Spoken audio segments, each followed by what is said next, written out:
खुशवाला music. Alex music studio गया।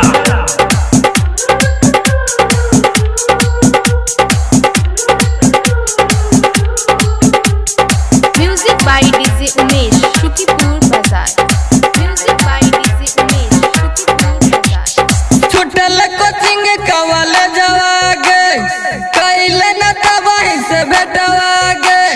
सही में अरे पास होएंगे लोग आप काला मिलता कैले न तबाही से भेटवागे। छुटल कोचिंग कवल जवागे कैले न तबाही से भेटवागे। अरे हमारा छोड़ सादे तोता कैले ले से का करवाई यार, ओकरो मजबूरी ना होती, घरे बड़ी बात सुने पड़े होती यार, ऐसे का ओकरो मनवा लगा होता। तोर प्यार में होके पगल टवागे हम पियाही और दोस्त कर टवागे। तोर प्यार में होके पगल टवागे हम दुकाई और दोस्त कर टवागे। दुकाई और दोस्त कर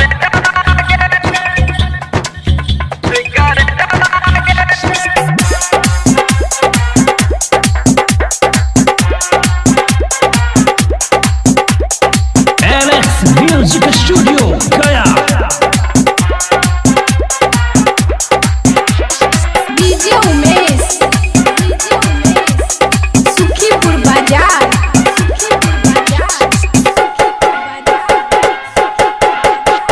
नैना के दिहले ऐसन बीमारी गाँव घर के लोगवा काहे शराबी।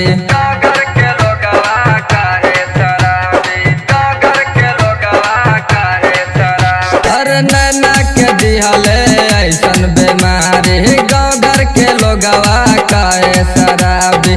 तोहरे फोटो देखी देखी कर ले अपन दिन खराबी। देख के तू चल गइले साजा रे अपन तकत दर माजा रे। दिन तोरा लागे मार जाइब आज के डेट रे। अरे रे रे रे, ये सब ना करी है। जिंदगी में 3 चीज के पीछे कहीं ना भागी है, बस ट्रेन और एगो छोकरी, समझ ले। तोर प्यार में होके पगल टवागे हम पियाही और दोस्त कर टवागे। तोर प्यार में होके पगल टवागे हम दुकाई और दोस्त कर टवागे।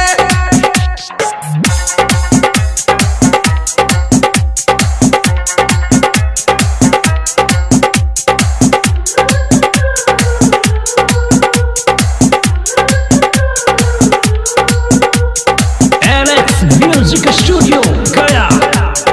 Music by DJ Umesh Shukipur Bazar. Music by DJ Umesh Shukipur Bazar. तू हमके भाल दिले भुलाई कलुआ न तोहरा भुलाए तोगे। कलुआ न तोहरा भुलाए तोगे। कलुआ न तोहरा भुलाए तोगे। अरे तू हमके भाल दिले भुलाई कलुआ न तोहरा भुलाए तोगे।